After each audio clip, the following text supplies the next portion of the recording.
Hello and welcome to the Choirlosophy Podcast, a weekly podcast whose mission is multifaceted. Each week when you tune in, you will find episodes that question best practices, challenge music education dogma, facilitate conversations about touchy topics, demonstrate pedagogies, and conversations where colleagues learn from each other. Hello and welcome to the Choirlosophy Podcast. This is episode 228. Skip the education fads and stick with what works with Marcie Samayoa. In this episode, I am joined by Marcie Samayoa, a dedicated chemistry teacher and passionate advocate for evidence-based education from Los Angeles. We tackle some of the biggest debates in modern teaching, starting with one myth we've all heard about, learning styles. Are you a visual learner, an auditory learner? Well, it turns out science doesn't really back up that claim. Marcie and I break down why this myth still lingers and explore what actually works in the classroom, things like explicit instruction and cognitive load theory. But we don't stop there. We dive into real struggles that teachers face every day, like burnout, moral injury, and the overwhelming pressure to implement new methods without proper support. Marcie shares her frustration. Why are foundational skills like cognitive load and explicit instruction self-taught oftentimes by teachers instead of being provided by the school districts as part of their core training? Oftentimes they have to come to podcasts like this. Oh no. We also discuss balancing inquiry-based learning with strong fundamentals, something that resonates in both science and in music. Whether it's balancing chemical equations or teaching a choir to sight read, we agree. Students need clear and structured guidance before they can truly explore and quote-unquote be creative. Finally, we hit on some tough questions towards the end. Is prioritizing social-emotional learning over academic learning helping or hurting our students? Marcie has her own background and experience with this topic that informs her opinion, so stick around for that. Tune in, have your thinking stimulated and challenged, and then weigh in yourself with your related ideas and responses to this episode over on Facebook in the Choirlosophers group or on the Substack, and you can also email choirlosophy@gmail.com.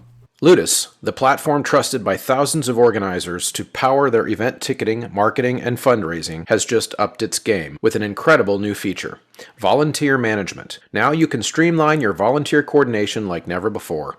Volunteers can easily sign up for opportunities and shifts online while you effortlessly approve sign-ups, track hours, and manage your volunteer team.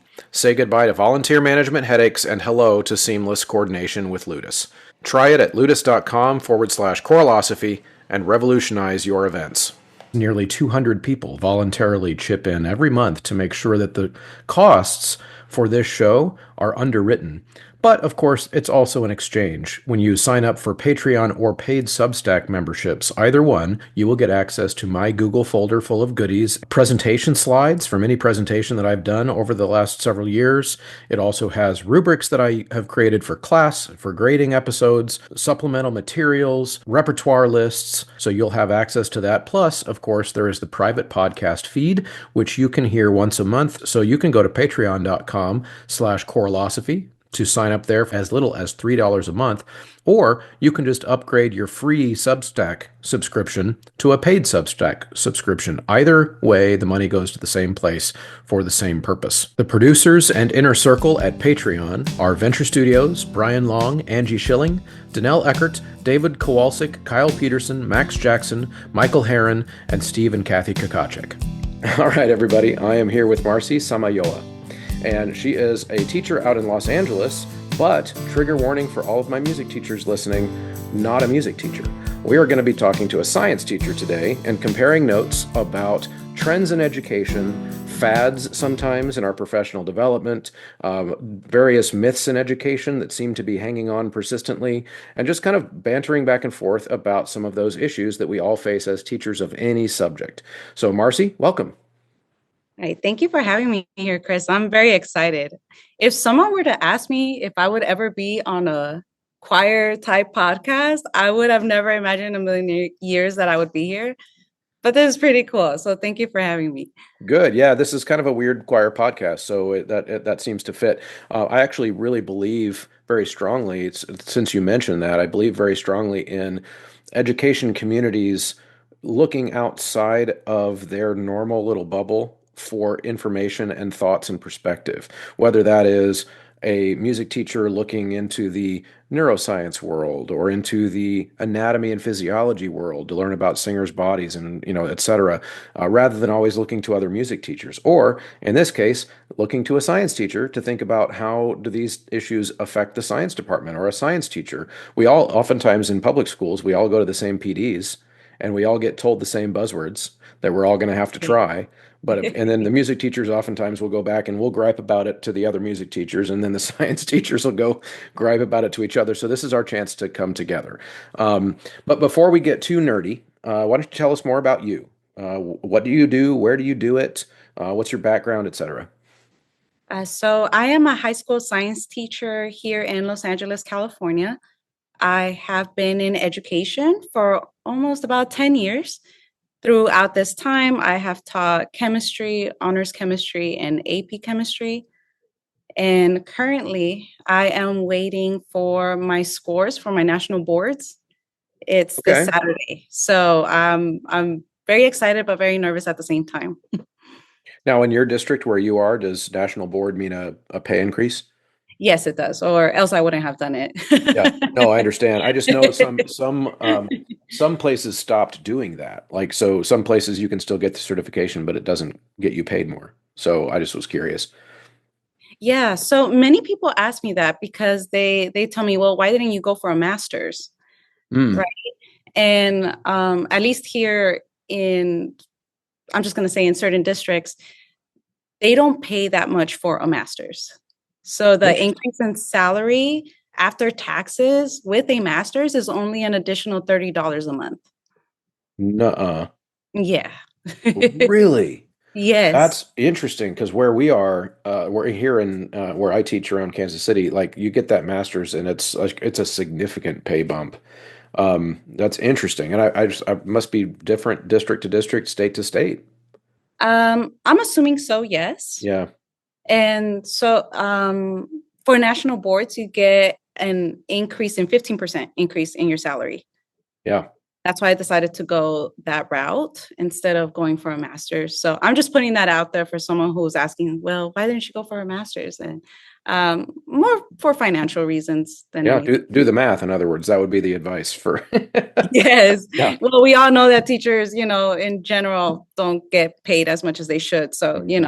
just try to Yeah. work out the numbers. Yeah, no, for sure. Okay, so the main reason I asked you to join me for this podcast is I found you on X.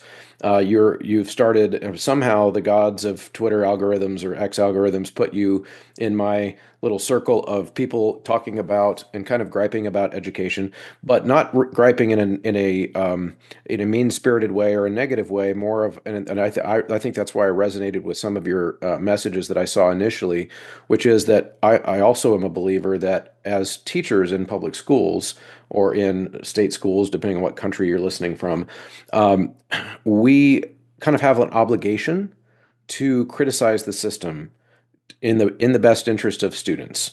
So if we see that what we're being asked to do is not in best interest of the students, it's not research based, it's not evidence based, and we think we can make students learn more stuff, then we have an obligation as teachers to speak up. That's just one of my little hills that I'm willing to die on. And it doesn't mean that we don't support public school, and it doesn't mean that we don't, and that we're not like part of the team, you know. And that's one of my pet peeves. And I wonder, my first question for you, I guess, is have you ever noticed that issue with teachers where sometimes they feel attacked when you say things like, this trendy thing that's happening in education right now is actually kind of a myth. Do you ever get that kind of pushback? Yes, all the time. Talk to me about that. So I'm just going to go with the one that everybody's mostly familiar with, and that is learning styles. Hmm. Hmm. So, yes, so in PD, you will see it mentioned all the time. This is going to appeal to the visual learners. This is going to appeal to the auditory learners. And I don't want to be rude to the presenter, but I think it's important to bring up, hey, learning styles is a myth and it's not backed by research. Yeah. There has been no evidence that shows that tailoring your instruction towards a student's learning style is going to improve their learning.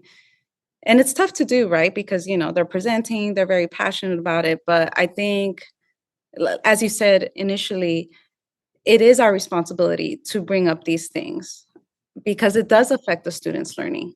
Yeah. And it's very hard to do it without them feeling personally attacked. It's hard, but I think it's something that needs to be done. Right, absolutely. And I think another one, I'll throw this one, it's one of my pet peeves. You brought up learning styles.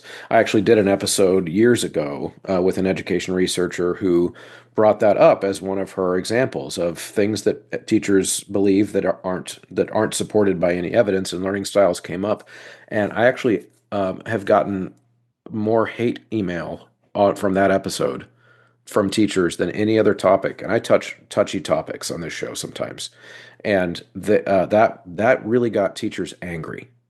And I think I don't really know why they reacted in the way they did, other than that I think sometimes teachers really believe in the learning styles things. It makes the teachers feel really good about their approach because it makes us believe that we are being inclusive of all. And and I think it plays into our emotions about diversity and the things we believe in about diversity. And so I think it feeds our ego a bit. And rather than looking at the research and saying, actually, there's no such thing as a learning style. There are learning preferences, and we can use those preferences to latch on to where a student is. Like we hear, meet your students where they are a lot. Well, that to me, that's what learning styles should be interpreted to be, which is like, yes, you meet them where they are. They think they want to hear things, which is great. So now let's let them hear things, but then teach them that they can also read the thing. We can't just let them be a listener and that's all they're ever going to be, that kind of thing. Thoughts? I am so glad that you brought the ego thing up. I think the reason why it's so difficult to maybe accept that learning styles is a myth is because they spend so much time on it. Mm. And Mm-hmm. maybe they did a few PDs where they told a bunch of teachers that, hey, this is effective. And I think it's very hard to admit that you were wrong in that. Mm-hmm. Does that make sense? Mm-hmm. Imagine you're a professor and you have been telling teachers, hey, learning styles is the best way to differentiate your instruction.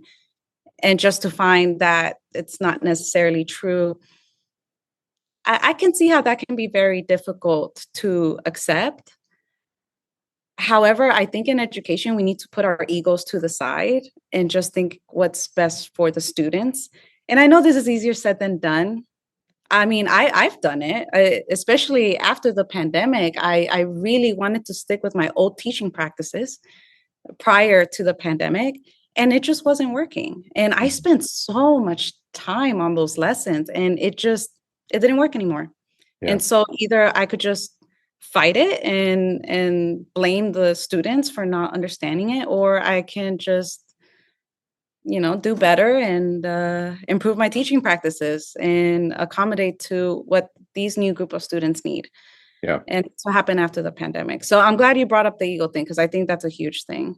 Yeah, that's good. Yeah. So one of the things too, and I think when I talk about learning styles with teachers, one of the things I get is, well, I don't care what the experts say on this. I've been teaching for 20 years. I've been teaching for 30 years, and I differentiate my instruction for auditory learners and visual learners and all these different things, and it works great. I've seen it work. So I don't care if if the evidence doesn't show it. And then I usually think, but what you're talking about is just universal design for learning. What you're talking about is making your lesson work for the whole brain of each individual kid. Everyone needs to hear things. Everyone needs to see things. Everyone needs to touch things and pick them up with their hands and put it together and take it apart. And that's how all people learn. We just have different preferences for how we like to feel comfortable getting started. And I think so. What people are doing is they're confirming their prior beliefs by saying that, like, well, look, I did all this differentiation and it worked great, and then I want to say, well, but that's actually not what learning styles are. That's the disconnect. Is learning style is the thing that was debunked. At least this is my understanding of it. Correct me if you think I'm wrong. My understanding of it was that the thing that is debunked is the idea that I am a visual learner or I am an auditory learner, as if I have something built into my hardware or software or whatever that makes it so that I can't learn those other ways. I have to learn this way. And that's what's not true. Thoughts? Okay, that's what I was going to build on. Okay. Yep. So if let's just say I had a student that claims that they're an auditory learner, that doesn't mean I'm just going to teach chemistry to that student just through listening. Right. Chemistry is so abstract. I mean, if I were to just talk to this kid and this kid is just listening to me, they wouldn't understand the chemistry. I would have to incorporate visuals. And Mhm. because, no one has ever, seen an atom with the naked eye. So you have to show a visual and you have to combine all these elements in order for it to make sense. So for you to tell me like, oh, but they learn best through auditory sources, it doesn't make sense in chemistry. Or, oh, they're a kinesthetic learner. Oh, okay. But I think the best way to learn math is to visually see it and do it, and basically combining all these elements together. So it's really not based on learning. Just learning styles is a myth. It doesn't. It's not. It's not a thing. And if it is working in a lesson, maybe because you're combining all these different elements, thinking like, oh, I'm doing it for the auditory learner and I'm doing this for the visual learner. Like, no, you're just combining all the elements for the abstract concept to make sense. Yeah. You cannot Yeah. just do one or the other. You have to combine multiple ones. Yes. And I think I don't know more. if I explained that well. Did I No, explain? no, you did, and I understand exactly what you mean. And what I was just going to add on that, and also what you're doing by teaching the way you're describing right now is you're teaching the kid that they can branch out their own. They can branch out into other areas beyond their comfort zone, which is an important lesson for them to learn, not just about science or not just about music. It's an important lesson for them to learn about themselves.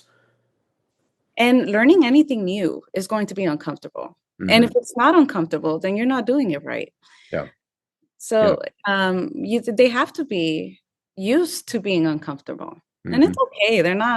They're going to be fine. It's not, It's you not know gonna, what I mean? It's not traumatic. It's not, yeah. or as the kids are saying now, it's not that deep. Yeah. Exactly. Yeah. Right. Okay. Are you okay jumping in? Is it okay if I jump into some of your tweets? I'm still calling them tweets. I'm not willing to give that up. Okay, me too. Me too. Okay. Yeah. I miss the old Twitter. All right. So I want to start with your thread that I found initially about and here's how you titled it.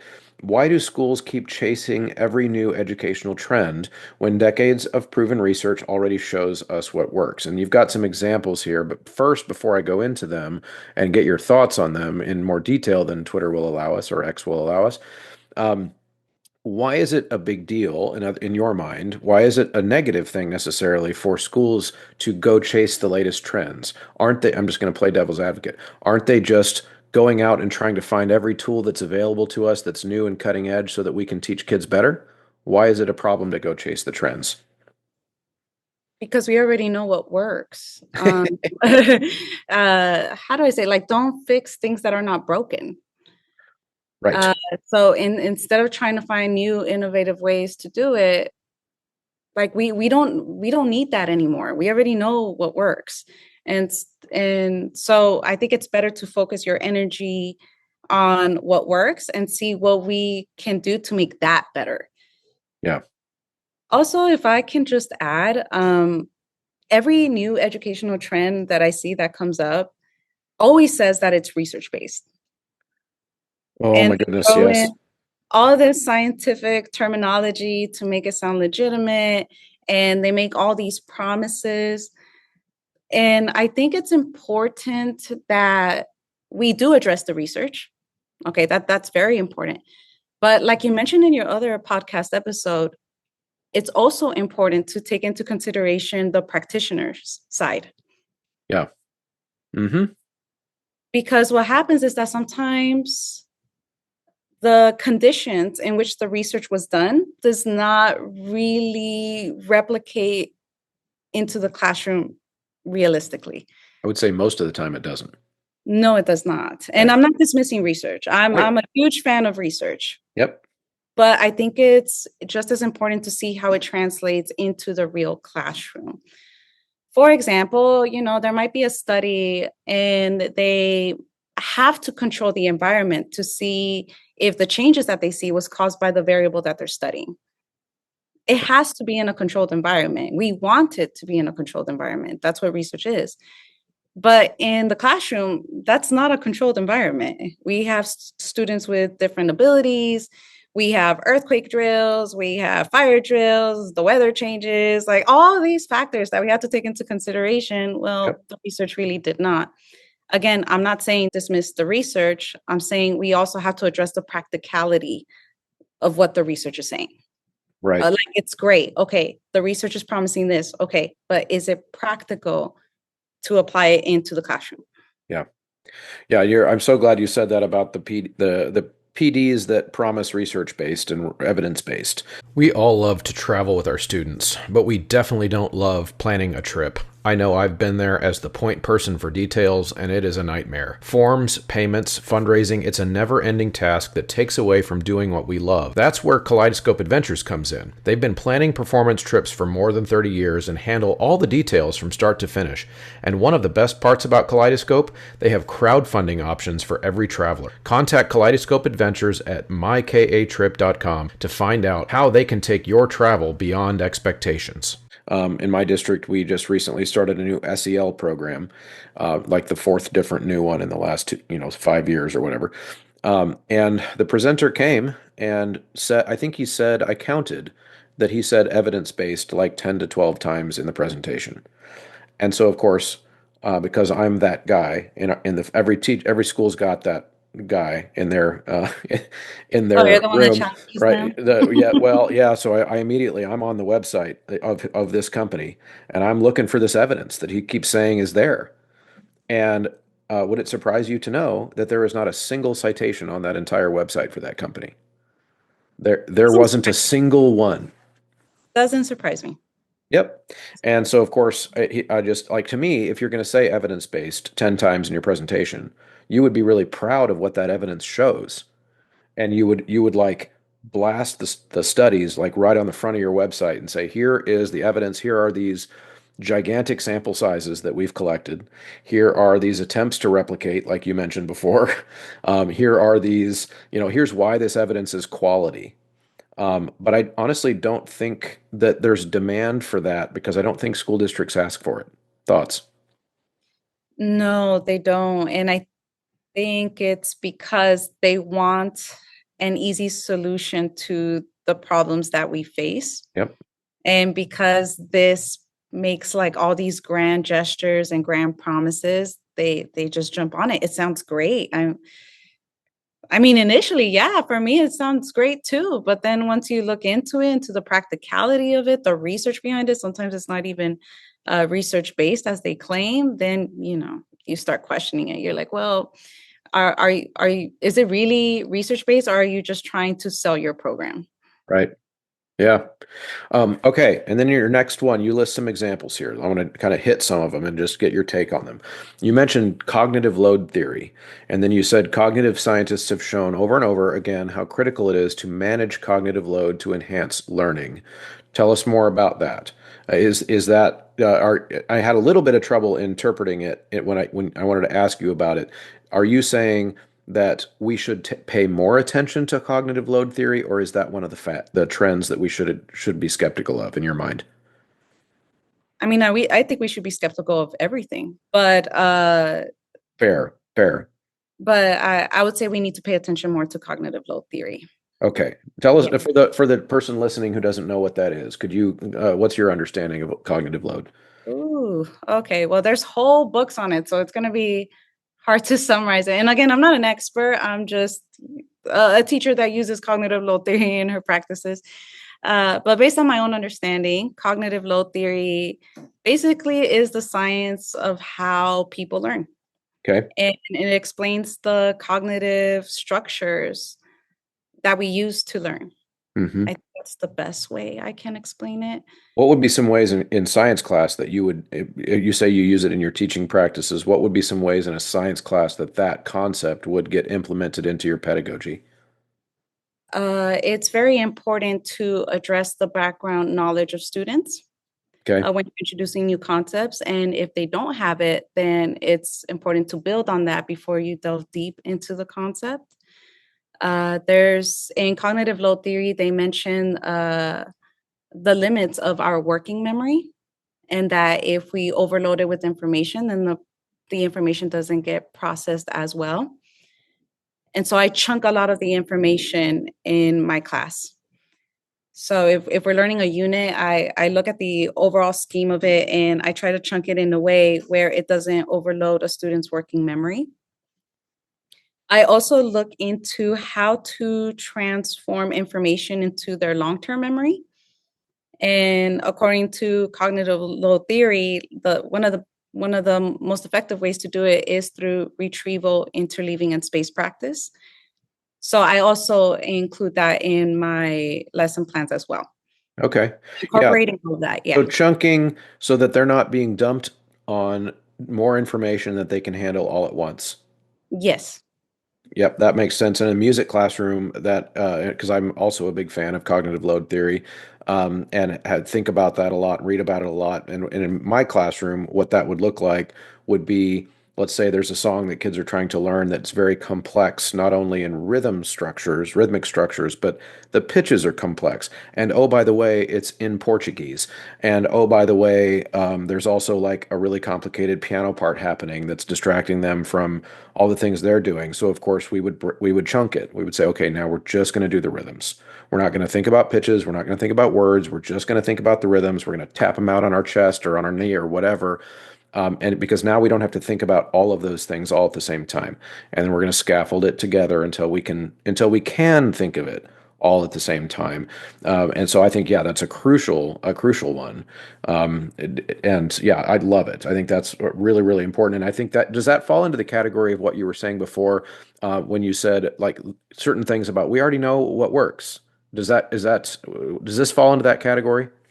Yes. So I think if we just put more effort into those practices and talk amongst other teachers and ask them, wait, how do you implement retrieval, interleaving, and space practice in your classroom? Because there's different ways to do it. Mhm. And maybe we can just get ideas from everybody. I think that will be a more productive use of our time Yeah, than absolutely. trying to like search random things that claim they're evidence based and they're not. And then where we're just wasting everyone's time. And then because it doesn't work out, everybody's frustrated. And like, let's just work on what we know. Yeah, absolutely. Yeah, and then later in the thread, you said similarly, research on explicit instruction has shown that guided teaching with clear, direct steps is highly effective, especially for foundational skills. Yet many schools shy away from this approach in favor of trendier, unproven methods such as learning styles, which we talked about earlier. Then you went on to say it is common to find many educators are well versed in learning styles, a concept that is unsupported by research, yet unfamiliar with cognitive load theory, which is backed by decades of solid evidence. Anything you want to add to that thought? Because I thought I think that's what made me follow you on X, was that little set of two. Because I feel like a lot of times in my bubble I'm the only one saying that, and I was like, thank you, someone else is saying this stuff. Thoughts? I um yeah, I'm just frustrated with the process as well, Uh, if that makes sense, because I had to learn all of this on my own time. uh-huh. Yes. It's Correct. not something that I learned from PD. It's not something that I learned from my teacher credential program. I put in a lot of time learning about cognitive load theory, how to do explicit instruction well. I had to do this all on my own. And I don't think other teachers have this time. The only reason I have this time, I don't have kids. So I can't imagine a teacher with kids trying to help them with homework, trying to put them in extracurriculars, having the time to learn this on their own. I argue they should not be learning this on their own. Hmm. This should have been taught in PD. This should have been taught in teacher credential programs, but for some reason it's not. And I think that's unfair. Yeah, you mentioned that districts and PDs oftentimes would shy away from these explicit instruction concepts. Do you have theories on why? Like why shy away from the very thing that we are there being paid to do? I, I ask this all the time and I don't know. I really don't know. I don't know because they talk about teacher burnout all the time. Hmm. And we hear that there's a teacher shortage all the time. It Hmm. comes out in the news all the time. And everybody's asking, well, why? Well, why? Well, why? Right. And for me, it's very obvious. You're teaching the teacher how to teach ineffectively Yep. because they're being shown practices that are not effective, that are not research based. And then the kids are not learning as a result. The teacher feels like they're not doing their job well, and that eventually leads to burnout. Because we didn't get into teaching for the money. we Yeah. we got into it to help the kids. And if we're not seeing that, then that can be very discouraging. And yeah, I think this is the cause for teacher burnout. I think this is one of the main reasons for teacher burnout. That is such a hot take, and I love it because I completely agree. In fact, I don't know if have you come across the term moral injury? No, not That I've done podcasts on this exact thing, and so I don't want to divert too much of it. The list of resources that this podcast has generated around it continues to grow. You can, of course, for free, go use the Vocal Pedagogy Suite or the Music Literacy Suite anytime you'd like. Those are sub pages on my website that keep all of those episodes on those two topics organized. So if you are ever wanting to do a deep dive on teaching your kids to read music or sing well, kind of like our main job, you can go there to the website and find those. Quick Google search also will help you find those. And of course, the list of discounts on incredibly helpful products for music educators is also substantial. You can go to 3minutetheory.com and get 15% off with the promo code there. And of course, Sight Reading Factory. Every time you renew your membership for yourself and your student memberships, you can knock 10% off every time you do checkout there. Sightreadingfactory.com, which is a huge benefit to you because it's the best program out there, but also you get a discount, and all of those promo code uses help support this show as well. So, moral injury is actually a term in psychology that was coined, I believe, in studying some studies of Vietnam War soldiers. And there's some psychological studies that happened when some of those soldiers got back from after the war. And so the moral injury occurs when a person is kind of raised or taught to believe that what they're doing is right and good and just, and then they find out that it was for nothing. And the burnout, so to speak, that happens from that was studied in soldiers, and then they've since done a lot of studies in healthcare workers also, especially during the pandemic. There was a lot of moral injury for healthcare workers, feeling like I'm doing my best, and it's not working. Like I'm doing my best and nothing's happening. Like bad things are still happening, even though I'm doing my best. And I was raised to believe that I could save people, that kind of thing. And I think teachers are experiencing moral injury too. And it has to do with what you just described, which is we all get into this profession because we believe that we're gonna help kids know stuff. We're gonna yeah. we're gonna help kids know how to do stuff. And then when we realize that that's ineffective, we think, well, and we're not getting paid a lot. We're getting griped at by parents all the time. We're getting caught up in political battles outside of our control. And then so why do this? And so I think you're right on the nose. You are right on the nose. This is why a lot of burnout happens, but it's also the reason that nobody seems to talk about that part. Yeah, I don't know why people don't make the connection Hmm. because I know for a while I was feeling burned out after we came back from the pandemic. And that's because the instructional strategies that I used before were no longer working. Hmm. And again, my ego did get in the way. I'm like, no, this has to work. This has to work. And then once I started reflecting more, I told myself, well, no, you have to change. Yeah. They're a different group of kids. It is what it is. Like you need to change it. And it was very hard to do. So I can definitely understand how it feels like where you're like, I'm trying my best. I'm putting in everything and I don't see any results. Yeah. That Yeah. can be very discouraging. I totally get it. Yep. Yeah. Can you say more about, before we leave this one and move on to some other ones, because you've got a good list here, um, of what explicit instruction means, say in science, for example. So if you were to say, I'm going to use strategies for explicit instruction versus, I don't know, less explicit instruction, what would that look like in science? Just even an example or two might help. Okay. Okay. The one example I can come up with is balancing chemical equations. I guess we can go with that. Okay. I would show them how I do it first. So with explicit instruction, I do the I do, we do, you do method. Mm-hmm. So I model it to the students. I'm like, okay, I see a chemical equation. And what I'm going to do first is that I'm going to take inventory. What I'm doing is that I'm doing a think aloud. That way, students know exactly what my brain is thinking about as I'm solving the problem. Yes. So, and the students are not taking notes at this time. They're not taking notes. Their pencils are down. I just tell them, I just want you to see how I do it. Uh-huh. And that's the I do. Then slowly we transition into the we do, where I ask for their input. And I do that through choral responses. And you have to set this class procedure up in the beginning of the year, but the students know what choral responses are. And while we do not the second problem, but while we do maybe like the third or fourth problem, I ask for their input. Be like, okay, what do I need to take inventory here, guys? And then, I do the signal and they do the choral response. So that's us doing it together. And then it's the you do part. And in the you do part, I actually have students using whiteboards.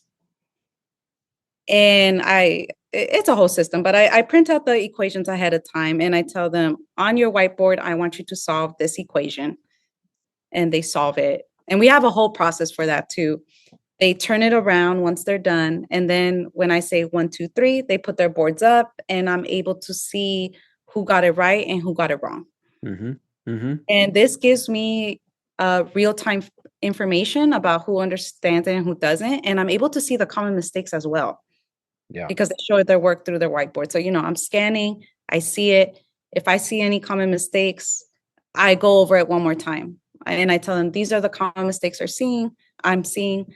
Let's go over it one more time and yada, yada, yada. So Yeah, that's great. And I'm just getting excited because I'm just seeing how many parallels there are to what I do in my classroom too.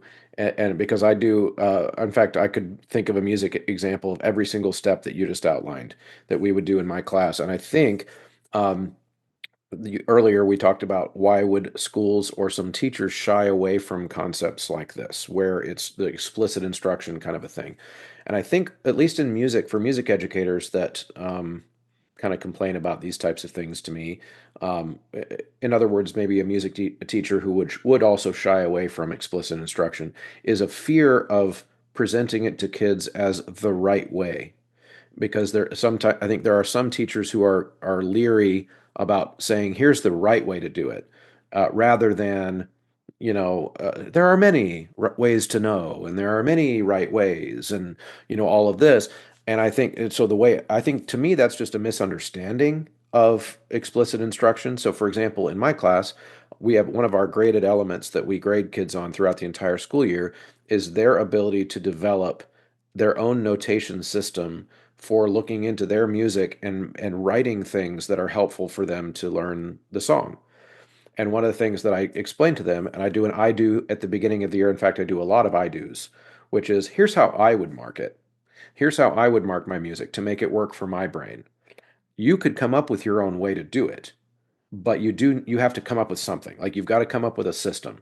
And if you're having trouble coming up with a system, ask me and I'll give you lots of ideas, but it's explicit. It's an explicit instruction in the sense of, like, I'm going to show you how it's done in a very formulaic, concrete way, and you're going to have to stick to those rules, so to speak, because we only have 45 minutes in class. So we're going to have to yeah. we're going to have to do it, like, we're going to have to come up with a system. And I think there are some teachers that are nervous about proclaiming, so to speak, that the system that they've come up with is right. Am I making sense at all, or am I going crazy? No, you're not. You're not going crazy.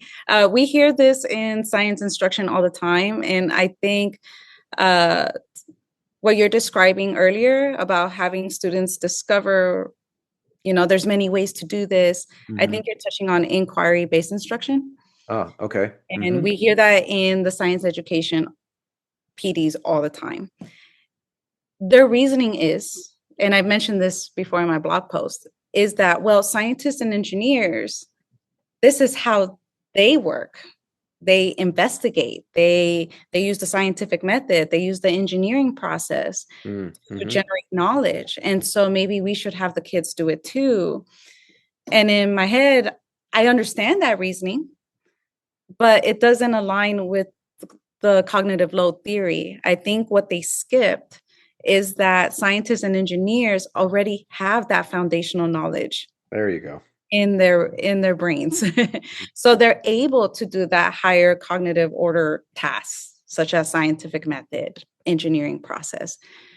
Kids don't have that. Yeah. And I don't think you can reach there by skipping the foundations. So I don't think you're going crazy. We hear this all the time, and I'm also one of those people sometimes that speaks up and go like, "Hey, we can't skip the foundations. Right. Students are not going to know what they're doing." Yeah.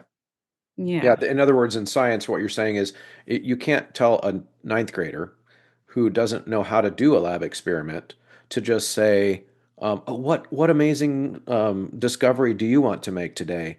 Go. Is that kind of There's what? different types. Yeah, and there's different types of inquiry-based learning. I think what Mhm. you're describing is discovery. And there's different types. At least this is the argument I hear on Twitter, X, all the time. You should look into guided inquiry instruction, Uh-huh. whatever. And I did look into it, and I said, you think this is better because it has explicit instruction elements in it. Right. Uh-huh. Like, well, you have to explain this, you have to explain that. I'm like, well, why didn't I just explain it the first time? Or Right? I'm like, yeah, or you why don't think we just explain it and then encourage them to go out and do stuff in the real world? yes. I mean, I'm not against inquiry-based learning completely. Hmm. It's just I don't think we should start with inquiry-based learning. The students don't have the foundations. And I'm a Right. science teacher, so we do have to, have students practice inquiring about concepts, but that should be towards the end once the teachers know that the students have the foundations to do it successfully. Right. Yeah, yeah, there's parallels in music too. Like if, for example, if an argument gets made to me that in my music classroom, I should just open up the floor to the kids and say, second week of school and say, what kind of music do you guys want to learn? Well, of course, the answer would be the very tiny amount of music they even know about. Yes, And so they exactly. wouldn't it's not like they would go seek out other music that they've never seen on Spotify. Like they're gonna Yes. I if there are certain types of music that if I don't show it to them and the processes for and more importantly, like you said before, the foundational things about how to make music, if I don't show those things to them, they will never learn them. Yes, actually, I'm so glad that you brought that up. I think I'm not going to say any names, but I think someone on Blue Sky got because I tweeted the same thing. Or Mhm. You Blue blew, Sky. what do they call it over there? Do we have a I name yet? I have no idea. I just got on it a few weeks ago. Yeah, me too. Me too. But I'm I new. I put the same thread on there, and I had a science teacher go like, well, the way you teach it is like teaching students music theory first before touching an instrument. And that's not right. And that's not how you should teach. At least that's what he said, something around those Something like terms. that. Interesting. And then I told him, I'm like, that's not an accurate example of explicit instruction. I Yeah. think explicit instruction in that sense is to have the teacher guide them and teach them how to use the instruments, Hmm. and then have the students practice over and over and over, and then they'll be prepared for the concert. Yeah, and That's they're learning the theory as they go at an appropriate age appropriate pace. Like they're not going to learn. So I do, for example, that's a great example because I do teach kids to prepare for a concert, how their instrument works, all those things, but I'm also teaching them theoretical concepts, but I'm not teaching them the ones I learned in graduate school. Yeah, so he said, "Well, do they have to master that before they touch an instrument?" I'm like, I was like, "That is not an accurate No, um, no. They example." should be doing, they can and should be doing a little bit of all those things all at the same time. Yeah, why not? You can't Mhm. do that with explicit instruction. It's Mhm. totally possible. Yep. I think another misconception of explicit instruction is they picture the teacher just lecturing the whole time. And I tell Yeah. them, no, Yep. it's No. far from that. It's very interactive. There's a lot of turn-in talks in my class. There's choral responses. There's whiteboards. Sometimes I use Google Forms to check for understanding. Students study with a partner when it comes to studying flashcards. It's very interactive. It's not. I don't talk a lot actually in my classroom. Mhm. Yeah, except maybe when I'm doing the I do, we do, you do, but it's not long. I'm not just like rambling on for an hour. That's not Right. happening. Right. Yeah. Yeah, and I think this one's another one that in my school district, inquiry based learning is kind of a I- it's kind of a current thing in our district right now that's being pushed in as many classes as possible. I don't think everyone that's pushing it though fully understands what it means, and I think that that's part of the issue is a lot of these buzzwords and trends are so new and constantly changing that even the teachers oftentimes that are leading the demonstrations on it haven't, because no one pays us to, we haven't read all these theories and all these books that go along with it, and all that kind of stuff. And I think a lot of times people hear the term inquiry-based learning and they think of only that surface level. It reminds me of the way politicians sell bills in Congress to us. Like the bill is called "Make All the Babies Happy" the bill or whatever. And of course, no one's going to oppose a bill that's called "Make All the Babies Happy." But then if you actually like read the bill, then you would find out there's terrible stuff in it. And I feel like these types of educational trends have a lot of that too, where if you listen to just the title, like, well, yeah, we want our kids to be inquisitive and we want them to ask questions and seek out what they want to know from our class, etc. And that sounds great. And then we don't read the rest of it. Also, it's not practical. Right. I don't think Yes. people understand that because I have done inquiry-based instruction in my classroom because that's what my teacher credential program told me to do. Hmm.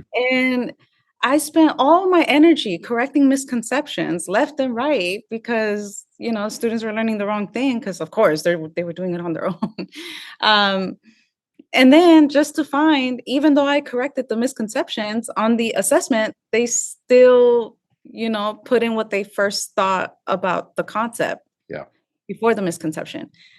So even if you correct it, because they acquired that misconception on their own, that stays longer in their memory than the corrected version, if that makes sense. Yeah. At least that's what I saw in my classroom. And so it sounds great, but it's just not practical. Again, that's just a recipe, in my opinion, for teacher burnout. Yeah. Like Yep. you're correcting here, there. It's so exhausting. I would come home and I would just, I wouldn't want to do anything. I just want to be on my couch, wrapped in my blanket, and be like, okay, I'm done for today. Right. Yeah, Yeah. no, I hear what you're saying. That's it, it is. It is a recipe for burnout. And I would also put into that category um, the things that the schools start to put on us that aren't really inside of our training. And that kind of gets us to the one we haven't talked about. You have a thread on restorative justice. And I would put that in a category of kind of social and emotional stuff. So, for example, I mentioned an SEL training that I went to not too long ago, where it was evidence based, and then there was no evidence, and this one frustrates me because again, boilerplate, make all the babies happy. No one's gonna disagree with that, and no one's gonna disagree with the idea that we should have social and emotional learning happening in school. I agree. But Oh, me too. what does that look like? That the devil's in the details. And this thread that you put on, which I thought was really powerful, which is, let me find it here. Um, so teachers often want to help students from disadvantaged backgrounds by adopting restorative justice practices. The intention is good, but we have to remember our primary role. We are educators, not social workers. So to me, that's another example of where certain burnout things come from. When we are asked to be responsible for the mental health of our students, that is a weight that I don't know that we can carry. We can't. We're Yeah, not licensed for that. right. Yeah. Yeah. Yeah, we just can't. And again, this is where I go back. I'm like, is it practical? Because there is research that shows that, restorative justice practices do improve student behavior. Yeah. But does Mhm. that translate well into the classroom? And I'm going to give an example. So if a student starts acting out in my classroom, it's not practical of me to start a restorative conversation with the student then and there, Because because you have other kids. I have other kids Right. and that takes time. A restorative conversation takes time, Uh-huh. and it also takes expertise to navigate through. Yep. And I don't realistically, as much as I would love to have the expertise. I would love to have the time, but I don't. I have 30 other students that I need to worry about. And if my attention is not on them, and if there's a disruption in the lesson, then what's going to happen is that students are going to start misbehaving. The rest of them are going to start misbehaving. Uh-huh. Because they will be unstimulated, and bored, unstimulated kids tend to goof off and get in trouble. And Yeah. then and so by trying to restore, so to speak, one student who is struggling, we create struggle for other kids. And then it's like a dominoes being knocked over. Yes. And well, from what I heard from other teachers, they say, well, they could just pull the kids out of the classroom. Well, that's another thing that I'm against. I mean, again, I support social emotional learning 100%. But when it's how do I say this? When it's interrupting the lesson and it's interrupting students' learning, then that's when I have a problem. Because what ends up happening is that when you pull a student out of my class, they're not learning. Right. Right. And so, okay, let's say, the professionals handled what they needed to do. The student comes back maybe 30, 40 minutes later. We're on block schedule, so that happens. And they come back and then they're like, okay, miss, what are we doing? What are we doing? And so now I'm forced to do my job twice, and not as well, because I can't explain it in the same way I did the first time because I have 30 other students to worry about. Yeah. So by like reteaching this one person, I just go, okay, let's see if we can cover this in 5 minutes. And we all know that's not effective. Right. And usually when I bring this up, they say, well, just give them the makeup work. And I And tell they them don't know how to do it. they can't do it because they didn't learn it because they Right. weren't here. Yeah. And I'm sorry, but if all it was is me giving packets, then there's no point of school. Right. Then we wouldn't have school. And also, learning is important. Mm-hmm. Giving students an education is just as important as social and emotional well-being. And I would even For say, many, no, sorry, I don't mean to interrupt. I'm just so excited. This conversation, I'm just having so much fun. I'm sorry. If we were like in a bar somewhere, this would be easier because it's not Zoom. Um, but but that excited me because what I'm hearing too is that you said learning is important, social and emotional is important. But what I drives me crazy is that we don't realize that the two are connected. In other words, they it, are. it it creates anxiety in kids when they suck at math. Kids feel bad about themselves when they don't know how to do their chemistry homework. So Exactly. all of those things contribute to their social and emotional health because they don't know how to do the academic stuff. Yes. Yes. And then so by pulling the student out, you've now added to the problem. Now I Hmm. know it has good intentions. I get it. But I don't think that's the solution either. Hmm. Because for me, just for everyone to understand my background, I also grew up low income. I'm a child of immigrants. I lived in a one-bedroom apartment for a family of five for almost most of my childhood. English was my second language. So Hmm. I understand what these kids are going through. And what helped me get out of poverty, essentially, or like low income, is education. Yeah. Yep. I was lucky enough to have a teacher that didn't use my background as an excuse. I remember I was crying and I'm like, I can't do it, you know. And the teacher's like, okay, you can cry it out, but you're gonna come back and you're going to do it. Yeah. Like, you can cry it out. It's fine. He's like, no, it's stressful, it's hard. I get it. And that's him providing social emotional support, right? He's like, cry it out. I get it. It's difficult, but it's something that you're gonna have to do, Marcie. It is Yeah. what it is. And it was AP chemistry, so it was Yeah. a very difficult course. And I'm so thankful for him for that because that helped me build the grit that they're always talking about. Yeah. And he's the reason, one of the reasons why I'm here, why I'm educated, why I have a stable job with benefits, and I just don't want other students, you know, to not have that opportunity. Yeah. It sounds like you're describing one of my favorite sayings about what great teachers are. Great teachers are teachers who hold really, really high expectations for kids, causing them to have to reach really, really high, knowing that they might fall. But then the great teacher also provides a soft place for them to land. Yeah, and that's what that teacher did. Mhm. And I mean, it's okay. I mean, of course, I was crying, and many teachers would be like, "No, you shouldn't cry." And um, I argue that it's okay. I mean, it's it's just a part of life, and as long as you have the support that goes along with it, I think you should be okay. Yeah. But I don't think that support comes from pulling students out of the classroom, interrupting their class time, and I don't think it's fair to put that on the teachers either. Like, obviously, we do offer the support, but the type of support that they want us to provide to the kids is way out of our scope. Right.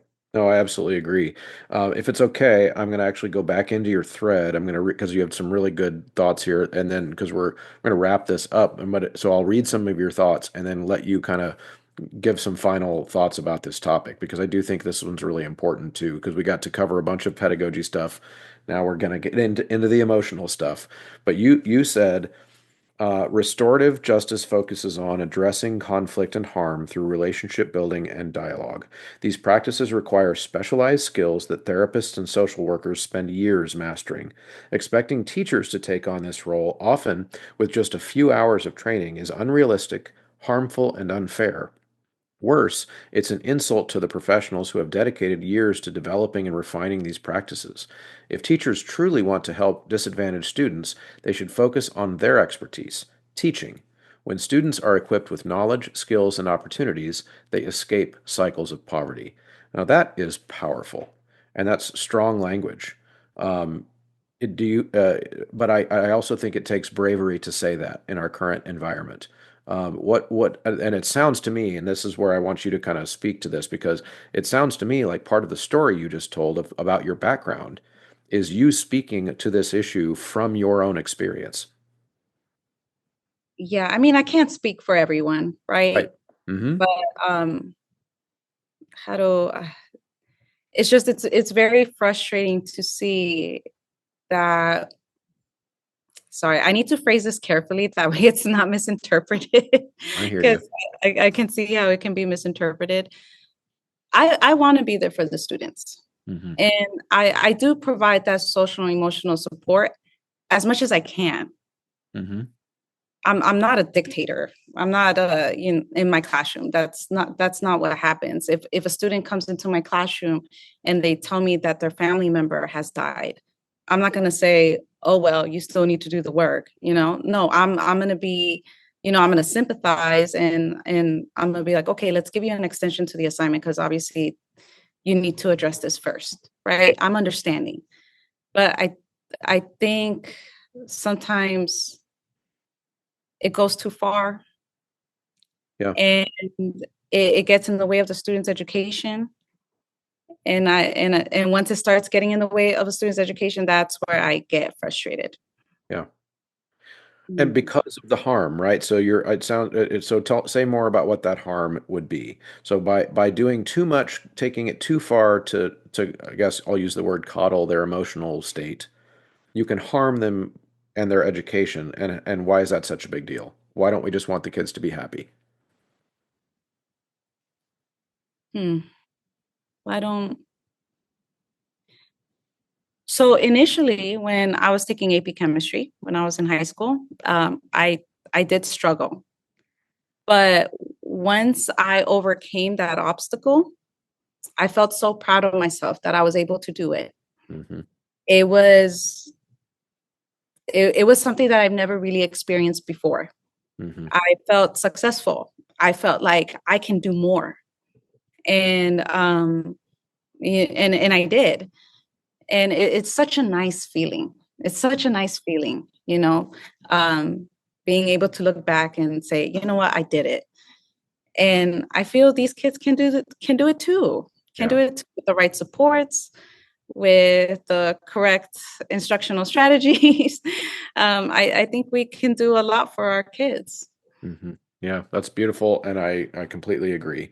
This has just been awesome. Marcie, thank you so much for joining me and spending an hour together and nerding out, but also I think talking about some pretty important things that I wish more teachers would talk about. Yeah, and hopefully I don't get hate mail.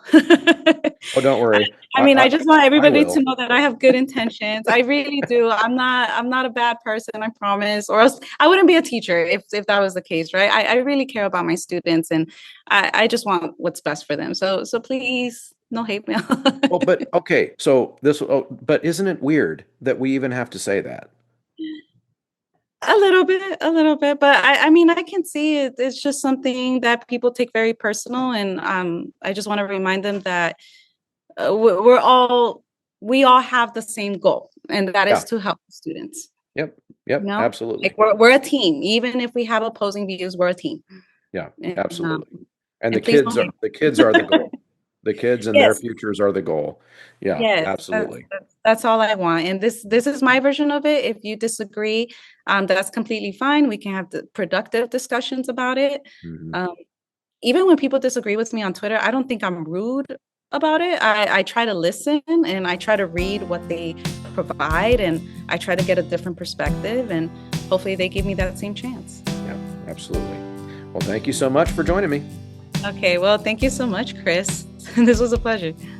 Thank you so much for sticking around to the end of a conversation. If you are still hearing my voice, that means you're one of the MVPs, one of the diehards, one of the real ones, as the kids say. So if you are willing on the way out to check out a few different ways that you can help me continue to make this show high quality. One, use the promo code. That's the biggest one at Sight Reading Factory, at mymusicfolders.com, at mychoirropes.com, at graphitepublishing.com, and endeavormusicpublishing.com. All of those take the Choralosophy checkout code. And of course, now the newest one is 3-Minute Theory. You can get a 15% discount when you enter Choralosophy at checkout there. And of course, going to Apple Podcasts and leaving a positive review is very helpful there. And sharing the episodes to your colleagues in real life and on social media, all of those things are incredibly helpful and allow me to continue to create this resource for you. Thank you so much for tuning in. We'll see you next time.